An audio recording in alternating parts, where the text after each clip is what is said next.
Hello बच्चों, स्वागत है केसर इंटर कॉलेज यूट्यूब चैनल पर।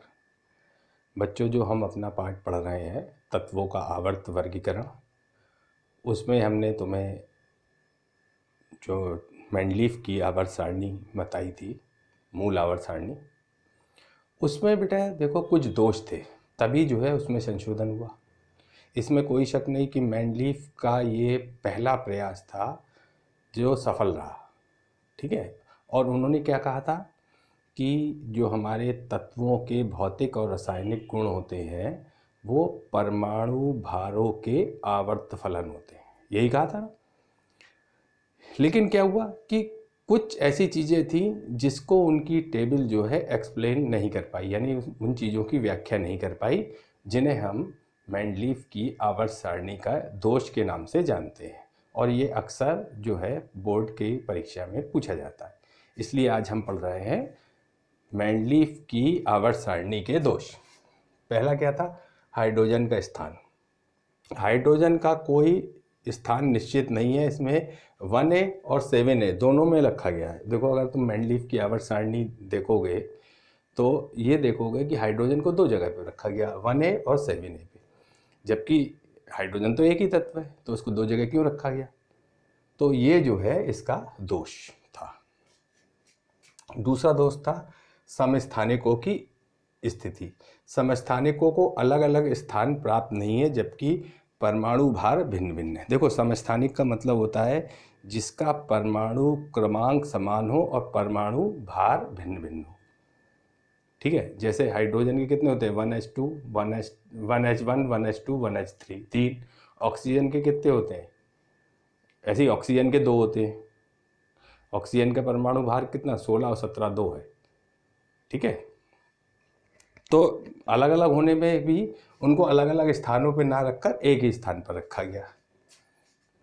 तीसरी थी लैंथेनाइट की स्थिति। जो 58 से 71 तक के हमारे परमाणु क्रमांक वाले वो हैं, उनको हम क्या कहते हैं? तत्व एक साथ क्या कहते हैं? लैंथेनाइट्स। उनको क्या कहते हैं? लैंथेनाइट्स। तो इनकी स्थिति स्पष्ट नहीं थी, उनको उसमें रखा ही नहीं गया। इसी तरह एक्टिनाइट्स जो हैं, 90 से 103 तक के तत्व एक्टिनाइट होते हैं। इनके परमाणु भार भिन्न भिन्न होते हैं, लेकिन इनको एक ही साथ रख दिया गया। देखोगे सबसे नीचे होते हैं। कुछ समान तत्वों को अलग अलग रखा गया। कुछ ऐसे तत्व थे जो समान, जिनके गुण जो हैं समान थे, लेकिन उनको अलग अलग रख दिया गया। जैसे कॉपर को 1 में, मरकरी को 2 में, बेरियम को 2 में और लेड को 4 में, जबकि ये सब गुणों में समान है। तो ये इनका एक दोष था। कुछ असमान तत्वों को एक साथ रखा गया।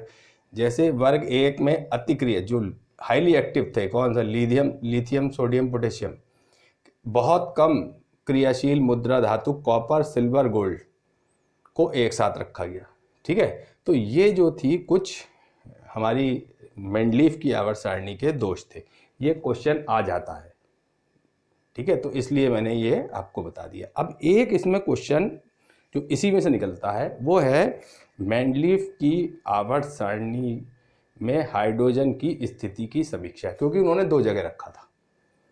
ठीक है। तो उसकी समीक्षा के लिए हमने क्या करा कि मेंडलीफ ने दो जगह रखा। कहाँ? पहले में और 7वें में। ये देखो यहाँ रखा गया है। अब ये क्यों रखा था उन्होंने? क्योंकि उन्होंने ये माना था कि परमाणु भारों के आवर्त फलन होते हैं।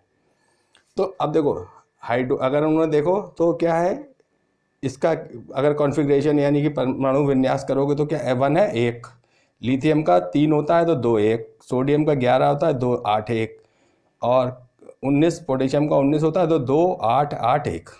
तो भारी कक्षा में कितने इलेक्ट्रॉन है इनमें? 1। सब में एक ही है। देखो है सब में एक ही।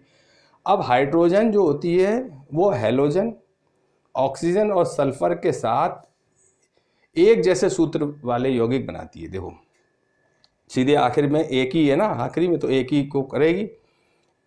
देखो HCl के साथ हाइड्रोजन क्या बनाता है? क्लोराइड के साथ HCl, सोडियम के साथ सोडियम क्लोराइड और पोटेशियम के साथ पोटेशियम क्लोराइड, पानी के साथ H2O N2O K2O, ऐसे ही H2S Na2S K2S। तो एक से ही जो है हमारे यौगिक जो सूत्र वाले यौगिक बना रही है।